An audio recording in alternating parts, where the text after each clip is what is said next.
Hello fellow people, today I did the Crunch Donut Maker Kit. Here is my review. First of all, the instruction measurements were wrong. For example, it says 140 grams of flour. That is weight, not volume.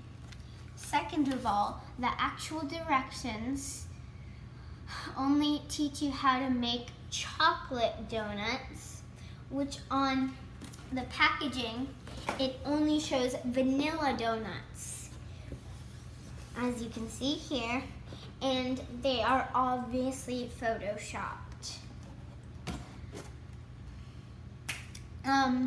Also, the packaging exaggerates words like yummy and delicious, which from my experience is not true.